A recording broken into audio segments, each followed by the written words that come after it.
स्वागतम Mishra. Welcome to Prayag ITI channel. हम लोग इलेक्ट्रोमैग्नेट पढ़ रहे थे और इलेक्ट्रोमैग्नेट के एमसीक्यू क्वेश्चन सॉल्व कर रहे थे। आज हम देखेंगे कि difference between electrical circuit and magnetic circuit, मतलब कि दोनों सर्किट में क्या डिफरेंस है, क्या क्या चीजें अलग अलग होती हैं। तो हमारा टॉपिक है डिफरेंस डिफरेंस बिटवीन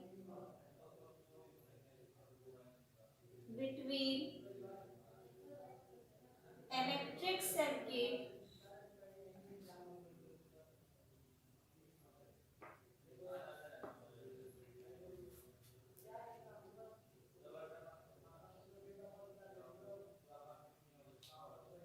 एक सेकेंड वेट कर लीजिएगा।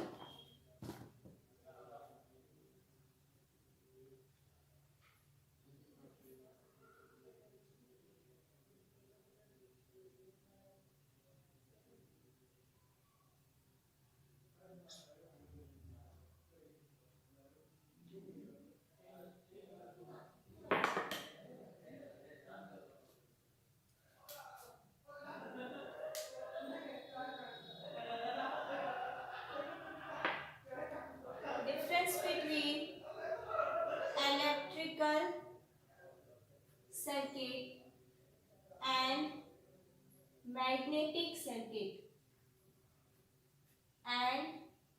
Magnetic circuit.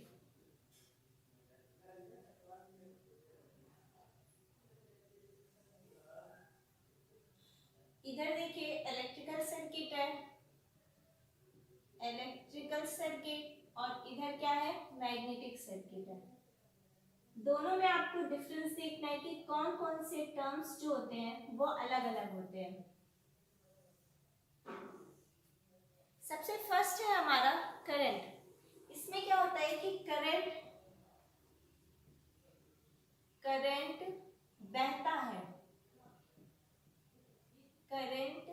बहता है, इसमें क्या है, फ्लक्स स्थापित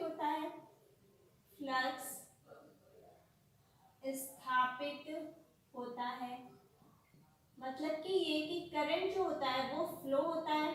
जैसे इसमें इलेक्ट्रिकल सर्किट में करंट होता है वैसे ही मैग्नेटिक सर्किट में फ्लक्स होता है, लेकिन फ्लक्स करंट जो होता है वो सर्किट में बहता है और फ्लक्स जो होता है वो बहता नहीं है, स्थापित होता है।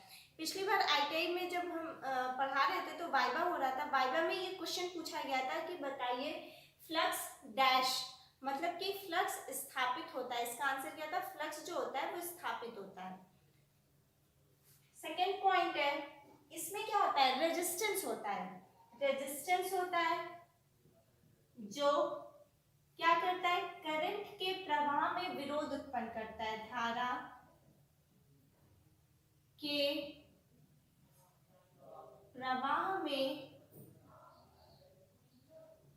विरोध उत्पन्न करता है, धारा के प्रवाह होने में विरोध उत्पन्न करता है। उसके बाद जो मैग्नेटिक सर्किट होती है उसमें फ्लक्स होता है और इसमें रेजिस्टेंस का अपोजिट क्या होता है, रिलक्टेंस, मतलब कि जो काम यहाँ पे रेजिस्टेंस करता है वो काम यहाँ पे रिलक्टेंस करता है। और रिलक्टेंस का काम क्या है कि ये भी विरोध ही उत्पन्न करता है। जैसे ये धारा के प्रवाह में विरोध उत्पन्न कर रहे हैं, इसका अपोजिट रिलक्टेंस होता है। थर्ड पॉइंट है, यहाँ पर ईएमएफ होता है। क्या होता है, ईएमएफ मतलब इलेक्ट्रोमैग्नेटिक फोर्स। तो ईएमएफ वह बल है जो करंट को, ईएमएफ वह बल है, इसका फुल फॉर्म क्या है, इलेक्ट्रोमैग्नेटिक फोर्स। ईएमएफ वह बल है जो, ईएमएफ वह बल है जो करंट को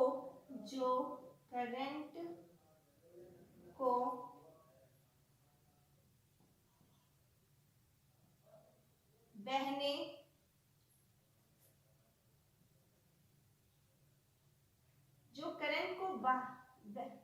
बहाता है, मतलब कि फ्लो होने में हेल्प करता है। और यहाँ पे ईएमएफ का अपोजिट क्या होता है, एमएमएफ, मतलब कि magnetic motive force.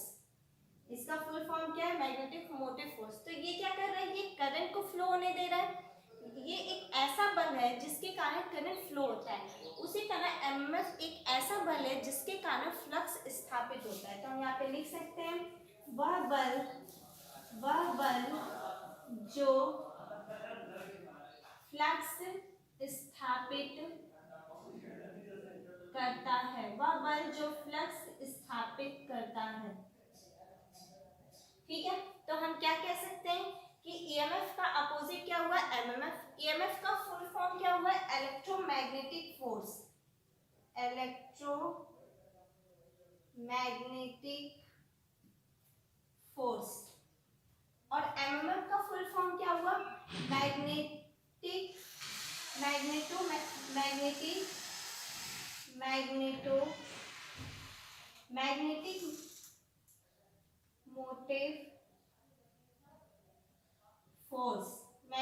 Motive force. ठीक है, तो यहाँ पे क्या हुआ, ईएमएफ हो गया और यहाँ पर क्या हुआ हमारा, एमएमएफ हो गया। नेक्स्ट पॉइंट हम देखेंगे, आर प्रोपोर्शनल होता है यहाँ पे रो एल अपॉन ए के। फॉर्मूला क्या है, R proportional to rho L upon A. R यहाँ पे हम किसको डोनेट कर रहे हैं, रेजिस्टेंस को, और रो क्या है यहाँ पे, रेजिस्टिविटी है, या फिर हम इसको क्या कहते हैं, स्पेसिफिक रेजिस्टेंस कहते हैं। एल क्या है, लेंथ है, और ए क्या है, हमारा एरिया है। ये क्या हुआ, मीटर, और ये क्या हुआ, मीटर स्क्वायर। उसी तरह से मैग्नेटिक सर्किट में रेजिस्टेंस का अपोजिट क्या हुआ, रिलक्टेंस, और रिलक्टेंस को हम किससे प्रदर्शित करते हैं, एस से। सही है, तो यहाँ पर जैसे लॉ ऑफ रेजिस्टेंस ये होता है, वैसे मैग्नेटिक सर्किट में फॉर्मूला होता है S is equal to 1 upon mu A ampere turn per weber. क्या होता है, एम्पियर टर्न पर वेबर, यानी कि S is equal to 1 upon में म्यू ए। आपने फॉर्मूला पढ़ा था 1 अपॉन में म्यू नॉट एल अपॉन में ए, किसका फॉर्मूला होता है, रिलक्टेंस का। बट यहाँ पर ये जैसे लॉ ऑफ रेजिस्टेंस है आपका R proportional to rho L upon में ए, वैसे ही मैग्नेटिक सर्किट का क्या लॉ होता है, S is equal to 1 upon में म्यू ए, और एस क्या है यहाँ पर, रिलक्टेंस है। नेक्स्ट पॉइंट है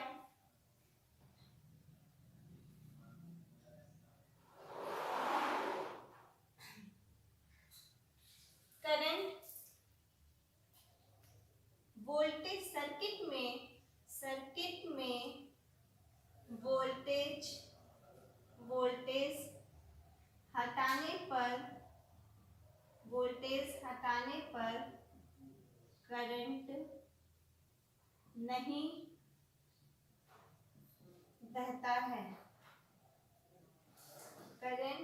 बहता है। और यहाँ पे क्या होता है, अगर हम हटा भी लेंगे तब भी फ्लक्स जो होगा वो स्थापित होगा। चुंबकीय बल हटाने पर भी, यानी मैग्नेटिक फोर्स, चुंबकीय बल हटाने पर भी फ्लक्स रह जाता है। फ्लक्स मतलब बहुत नहीं, हल्का सा रह जाता है। इसी को हम लोग क्या कहते हैं, रेजिडुअल मैग्नेटिज्म कहते हैं ना। इसी जो ये चुंबकीय फोर्स हटाने पर, मैग्नेटिक फोर्स हटाने पर भी जो हल्का सा चुंबकत्व का गुण रह जाता है, चुंबकत्व का गुण मतलब कि फ्लक्स रह जाता है, उसी को हम लोग क्या कहते हैं, रेजिडुअल मैग्नेटिज्म। और यहाँ पर क्या है कि जैसे ही हम वोल्टेज को हटाएंगे सर्किट में करंट फ्लो होना बंद हो जाएगा, फिर उस सर्किट में करंट फ्लो नहीं होगा। नेक्स्ट है हमारा, जैसे यहाँ पर रेजिस्टेंस का यूनिट होता है, रेजिस्टेंस का यूनिट क्या होता है, यूनिट होता है ओम, जिसको हम किससे प्रदर्शित करते हैं, ऐसे प्रदर्शित करते हैं। उसी तरह मैग्नेटिक सर्किट में रेजिस्टेंस का अपोजिट क्या होता है, रिलक्टेंस।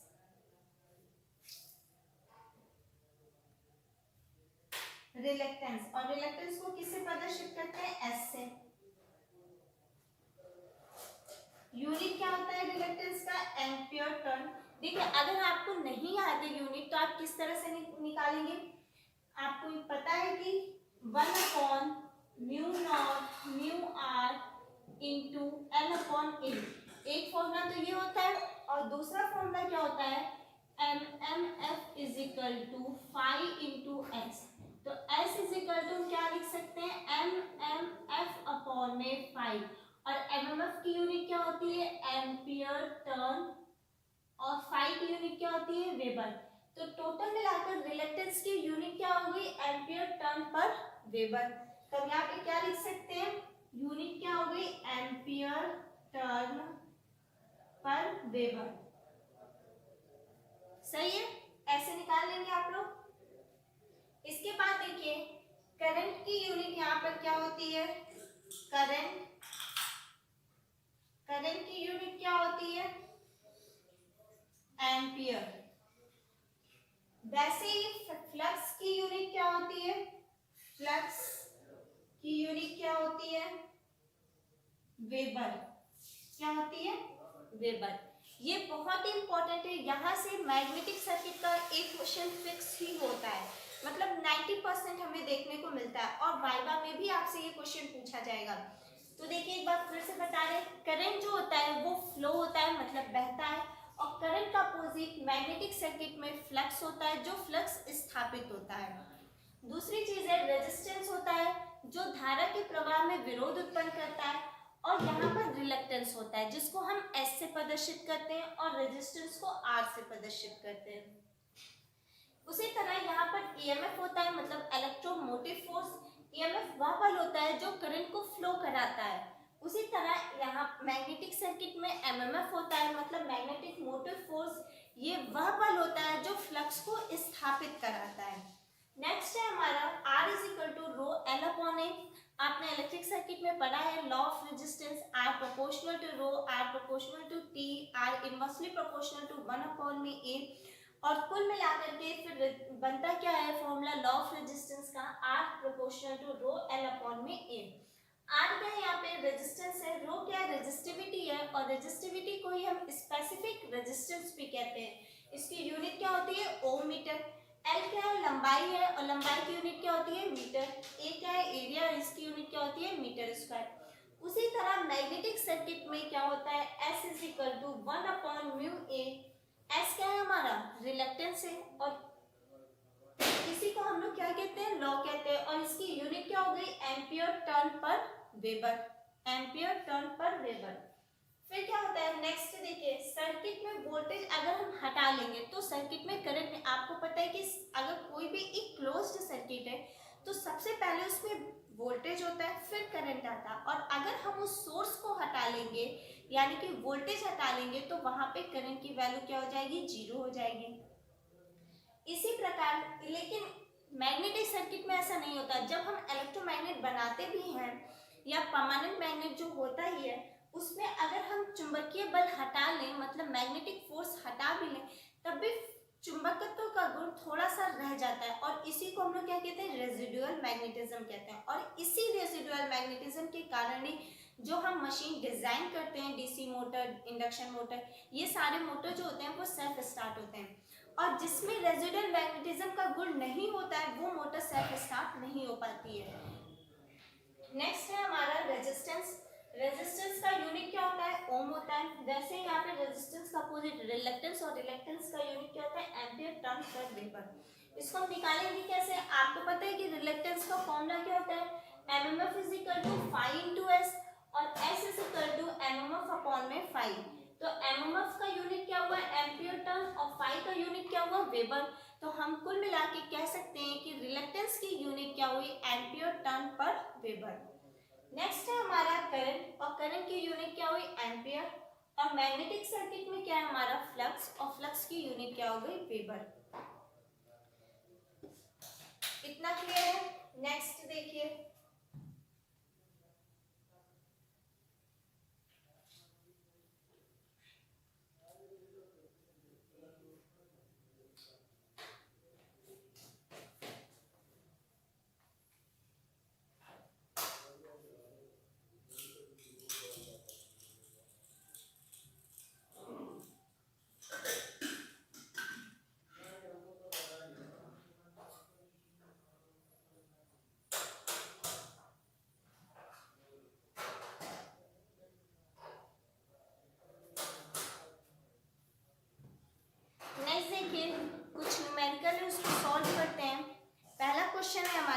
0.25 मीटर लंबे, क्वेश्चन नंबर फर्स्ट, 0.25 मीटर लंबे सोलेनाइड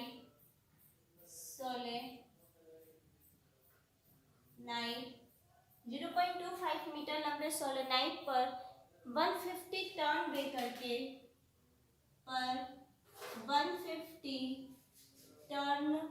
देकर वाइंड किया जाता है, वाइंड किया जाता है, 150 टर्न देकर वाइंड किया जाता है। यदि 1.5 एम्पीयर करंट दिया जाए, यदि 1.5 एम्पीयर करंट दिया जाए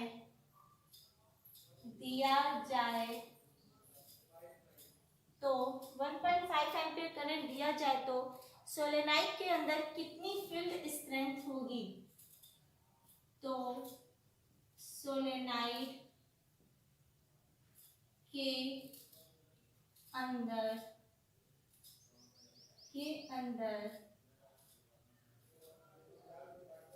कितनी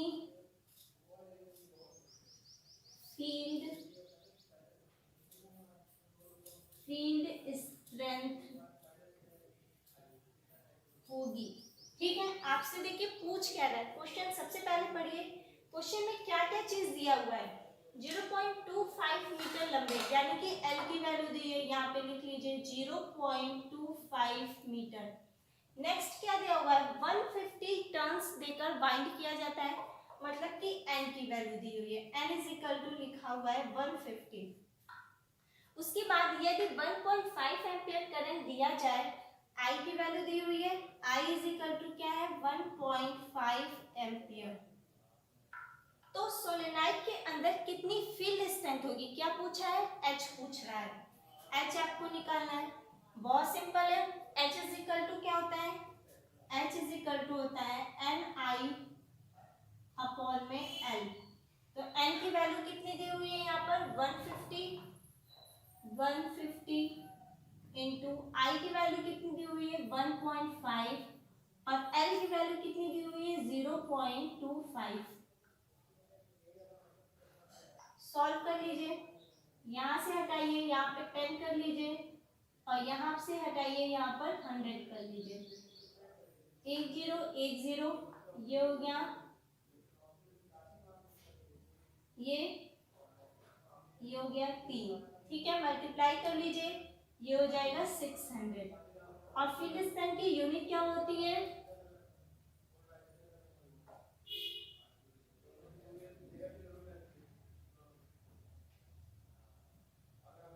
कितना आया? 600 आया। ठीक है, 600 हम क्या लिख सकते हैं? हेनरी भी लिख सकते हैं, या फिर एम्पियर पर मीटर भी लिख सकते हैं, ampere per metre.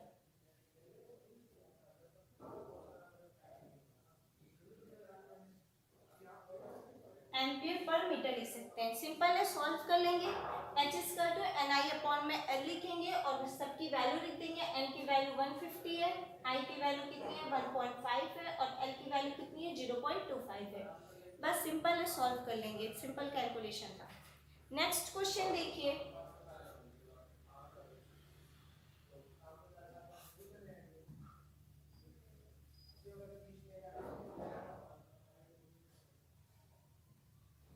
Next question है, एक कॉइल में 500 टर्न्स तथा एक कॉइल में 500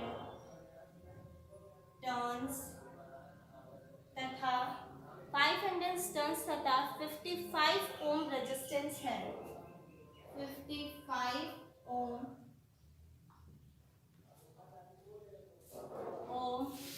रेजिस्टेंस है, 55 ओम रेजिस्टेंस है, जबकि दिए गए वोल्टेज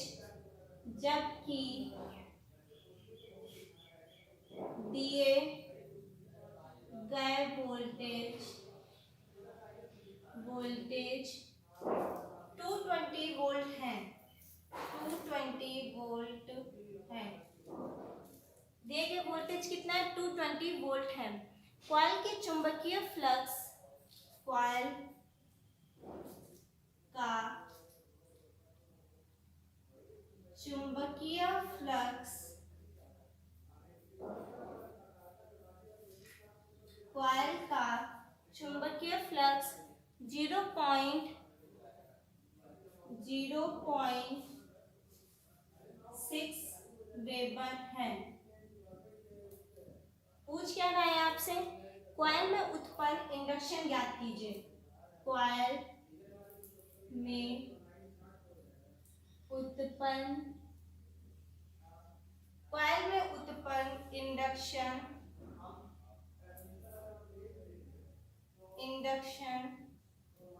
ज्ञात कीजिए। कॉइल में उत्पन्न इंडक्शन ज्ञात करना आपको, ठीक है। क्वेश्चन में देखिए क्या क्या दिया हुआ है। पहले तो n दिया हुआ है, n कितना है 550। फिर क्या दिया हुआ है, रेजिस्टेंस दिया है, रेजिस्टेंस कितना है 55 ओम। जबकि दिए गया वोल्टेज यानी कि V दिया हुआ है कितना 220 वोल्ट, और चुंबकीय फ्लक्स यानी कि फाई दिया हुआ है, कितना दिया हुआ है 0.00006 वेबर। क्या क्या है, कॉइल में उत्पन्न इंडक्शन ज्ञात करना है। इंडक्शन का फॉर्मूला क्या होता है, L is equal to N into 5 upon में I। क्या होता है, L is equal to N into 5 upon में I, और L की यूनिट क्या हो गई हमारी, हेनरी, हेनरी हो गई, सही है। अब देखिए L is equal to N की वैल्यू कितना लिखेंगे 550, I की वैल्यू कितना लिखेंगे 0.0006 अपॉन I की वैल्यू कितना, हमें I निकालना पड़ेगा। V इज इक्वल टू क्या होता है I इंटू R, और I इज इक्वल टू हम क्या लिखते हैं V अपॉन में R। V की वैल्यू कितनी दी हुई है 220, और R की वैल्यू कितनी दी हुई है 55।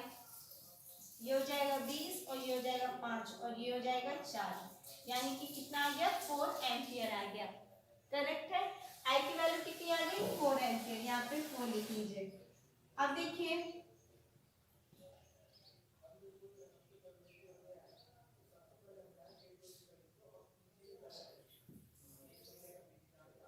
यहाँ पे डिवाइड कर दीजिए, और यहाँ पे कितना आएगा 10 आ जाएगा, ठीक है। देख लीजिए यहाँ पे डिवाइड करके 550, तो 1 बार ये कितना है 1, ये हो गया 12, ये हो गया 3, फिर यहाँ पे 0, ये कितना आया 6, यहाँ पॉइंट लगाए, यहाँ 0 बनाए, और यहाँ फिर एक बार में जाएगा 2, और यहाँ पॉइंट लगाएंगे, यहाँ 0 बनाएंगे, यानी कि ये इतना आएगा, ठीक है। तो कितना आया 1.5, मल्टीप्लाई कर दीजिएगा, वही हमारा आंसर हो जाएगा। आज के लिए इतना ही, नेक्स्ट वीडियो में हम इसका आगे कंटिन्यू करेंगे।